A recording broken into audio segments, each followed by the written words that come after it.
Hello, welcome back for more story time. This time we have 12 Arrow, Truth as Protection, and 37 Antelope, Action. These were our male side for September the 20th.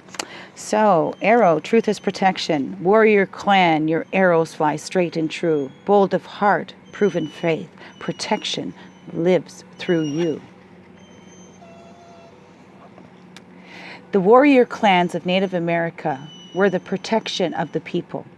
The spirit of the warrior clan is represented by the arrow.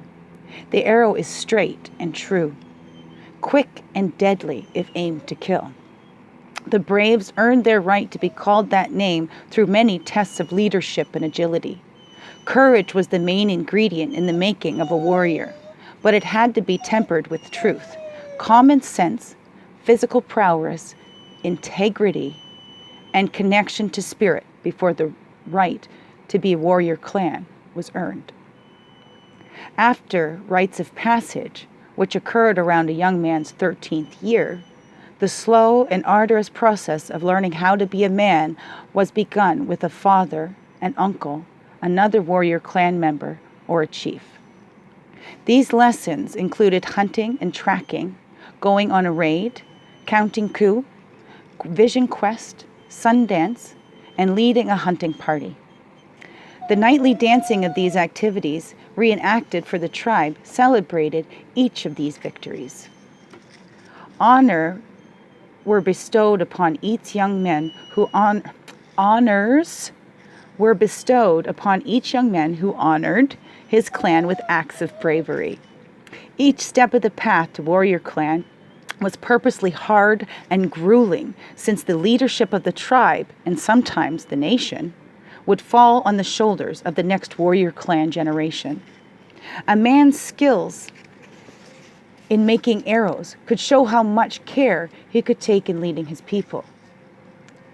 The best of the best would be chosen as chief after they had honored themselves for 50 or more years. A warrior was never considered an elder and wise enough to be the main chief until his life was rich with experience. He was considered a full-grown adult at 50 years. In Sioux tradition, after puberty, a young man could become a dog soldier, learning service and loyalty to the people while acting as sentry and protector for the camp. If these lessons were well learned by the braves, some would be eligible for the Strong Heart Society, which was considered to be very elite and the mark of those that had distinguished themselves in battle and had earned many coup feathers. In the warrior clan was very honored when one of its members made it into the Strong Heart Society. Many young men that married at an early age were not eligible for the Dog Soldier Society because they had to provide for a family. These men were scorned a bit and called hang around the teepee. They often wanted to be a part of the Dog Soldier Lodge but were not allowed. All members of the Dog Soldier Lodge lived in the same lodge, and women were never allowed to enter. The mothers of these braves would bring food and only place one hand into the teepee, up to the wrist, to give the son his food. From the warrior clan, the best hunters and trackers emerged. Many times these men would never be chiefs, but would hold places of honor in the Council of Men, which included all leaders of the various clans. Some of the warrior clans of Native Americans were called Fox Clan, the protector of the family. Others were called Coyote Clan because they could trick the enemy by knowing how to double back on the unsuspecting. For their warrior clan, each nation had a different totem. The totem held the attributes of the animal in their area that taught them the value of being a warrior or brave. The warriors who had completed dog soldier training had earned the right to marry and move up the ladder in status based upon continued service to the people. Men of the warrior clan could belong to other clans as well, depending on how well they distinguished themselves. From the age of 7, all of a child's gifts or talents were in place. The grandparents had earned a rest from the very heavy work of daily activity and were the ones to discern which talents each child could offer the tribe. These gifts determined which teachers the children would go to among the tribal members after their rites of passage. The female children would learn from other women, and the male children would be taught by the men in the clans those tasks which children showed an aptitude for. This gave each child the best possible role models so that they could develop their gifts in a way that would bring honor to the tribe. Upon being bestowed the honor of the title of chief, a man could never again raise his voice to a woman or child. This was the unspoken law of clan warriors. They were the protection of the future generations and the living treasures that the women as mother nurturers represented. The bravery and constancy of these warriors kept them above petty arguments, but they were truly tested time and again by the bickering among those that had not developed the character of the warrior. For a chief to be balanced and compassionate, he would always put the good of all his people before his own feelings. The warrior nature within him was tempered by years of silence in listening to the elders who had come before him. He had to see the value of the arrow in its true form. The arrow was quick to protect and quick to act in crisis, straight and true, weighing all future possibilities. Each chief aimed for the highest good and remained totally responsible for the actions of each decision he made. The bow of beauty was the joyful expression which he viewed his task of leadership. Even in times of great sorrow, the ability to bend without breaking was remembered through the bow of beauty, the arc of inner strength that gave flight to the arrow. The bow of beauty was said to have been made of finest gold, which represented the golden light of grandfather son's love, and was inlaid with pearls, which represented the essence of grandmother's moon's nurturing. At the core of the warrior clan's principles was the balanced male-female within each brave. This balance was found through the willingness to bend like the bow of beauty and send the arrow of truth into the world. For any warrior to carry special medicine, he had to dream it or have a vision on a vision quest. If he could not reach the female receptive side of his nature through fasting and vision questing or sun dancing, he would buy a copy of another warrior or medicine man's bundle. This individual had little chance of becoming distinguished enough to become a chief due to the lack of balance afforded in his own makeup. This was no dishonor, but it was a difficult road to follow. Again and again, the brave in this situation worked to overcome his dominant male nature so that he could receive understanding from his medicine allies or the ancestors.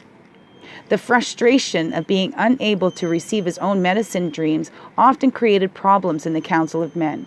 The inflamed young bucks of the warrior clan could become hot-headed and lead the tribe's good fortune down the crooked trail. If order was not maintained within the natural balance created by the chiefs, all could be lost. To lose face was the final agony among the braves of the warrior clan, and often was followed by exile from the tribe. If the infraction was big enough, the entire nation would no longer welcome the offender to their fires. Brotherhood was the common law of the warrior clan.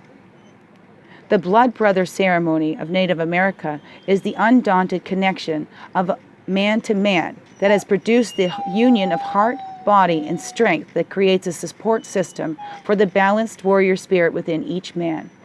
Much has been lost in the world of separation that needs to be regained. By exchanging blood through a small cut on both men's hands, the two pledge to allow their blood to run as one. The undying loyalty of a friend made brother is promised in this blood brother ceremony. This type of commitment is rare in any culture of today's world. Remember that the arrow's path is straight and narrow, and that its target is the heart.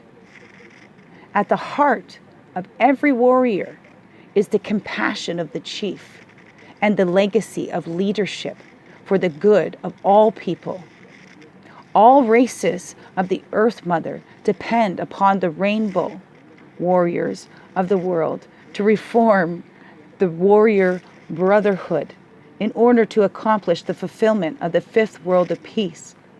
For this to occur, we must use the teaching of the arrow, that is, using total truth as our weapons and our protection. The application. If the arrow has found its target in your cards today, you are being asked to find the truth of your present situation. You can protect yourself from uncomfortable situations by using the truth as protection. It does not matter what others think of you. You know the truth. When you honor that truth, you cannot be hurt by the lies of others. Arrow speaks of the ideas of brotherhood. This is to say that you must armor yourself with the good intent and truthfulness of those you wish to associate with. Drop those who would no longer honor your path or truth. Remember, arrow is straight and always says, stay on the sacred path. And now we'll move on to antelope and the action that came with today. 11:36 mental note. Timestamp it later. Run, antelope, teach me of action and its pace. Quickly, quickly, so I may run with grace.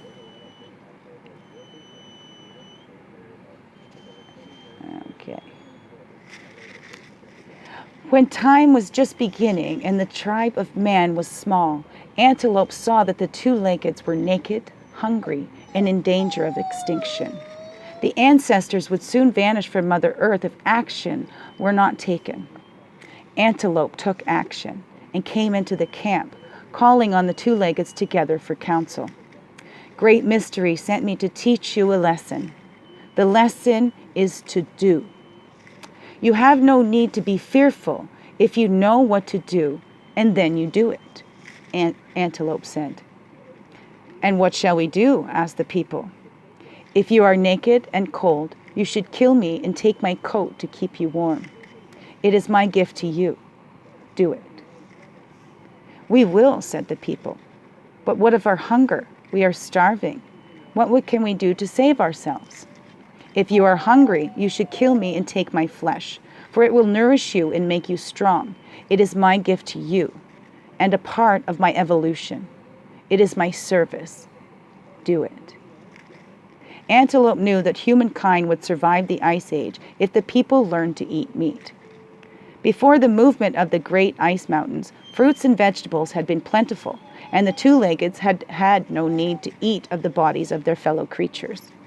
The clans of the second world ate antelope, taking the instinct and wisdom of the four-leggeds into their bodies. The people learned through each creature's essence how to survive. They were taught never to waste or to take more than they needed. When they were in need, the two-leggeds knew to take action. Humans learned antelope's lesson well. Because of antelope, humans took proper action and survived to this present day. Antelope taught humans to honor the gifts sent from Great Mystery and to avoid indiscriminate destruction of life. Antelope signifies knowledgeable action. Antelope is a symbol for the antenna of your hair, which attaches you to Great Mystery by its long cords of light. Looking at antelope, you become aware of your mortality and the short time span you have on this planet. With this in mind, you must act accordingly. Proper action pleases the Great Mystery. Antelope medicine is the knowledge of life's circle. Knowing of death, antelope can truly live. Action is the key and essence of living. Antelope powers have been courted and shamanized since the dawn of time. Antelope clans have been many, and the power of antelope people is great. Antelope medicine gives you strength of mind and heart. and the ability to take quick and decisive action to get things accomplished.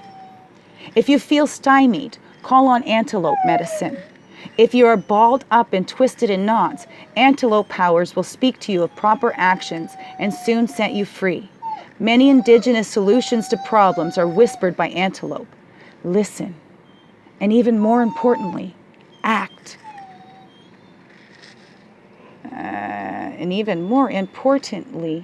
Act.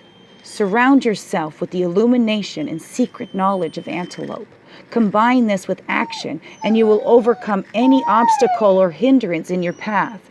If antelope is your centering tree and strong personal medicine, thank Great Spirit. Say what should be said. Your judgment is sound, and your actions will be successful. Always listen to what antelope has to say to you.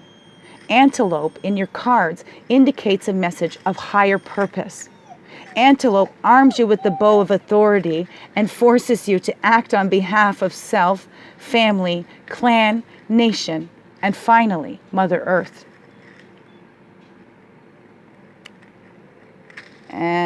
Antelope says, do it now. Don't wait any longer. Antelope knows the way, and so do you. Take courage and leap. Your sense of timing is perfect. When antelope has bounded into your cards, the time is now. The power is you. In the contrary, whoops, excuse me, sorry about that. We're just falling over. There's the action. Just fall right over. Okay, I'm trying to get through this quickly. Okay, so in the contrary, it says, contrary antelope. There we go. We're all falling over here. Contrary antelope is a signal that you are not listening and not acting on the will of Great Spirit. You may be taking more than your share. Antelope medicine, in the contrary, makes you crazy and quarrelsome. You will certainly be indecisive and not know what direction to turn. You might be lying to yourself and others. Stop lying, even if you think it will get you off the hook. Contrary antelope will trip you at every turn. Quit being so conventional and following others all the time. Take your own authority. Let antelope's heart beat strong in you, and you will know the way. But as always, the message is, do it. The fear of the unknown subsides once action begins. Contrary antelope may also be telling you that a decision to start is now necessary. The main element in procrastination is lack of conviction. To honor your chosen destiny is to honor your commitment to doing what you proclaim you are doing. Walking your talk is the essence of antelope people. Talking your walk is the contrary antelope personified. To write contrary antelope, 3 steps are necessary. 1, have the desire to do something. 2, make the firm decision to begin that action. And 3, do it. Big hard hugs.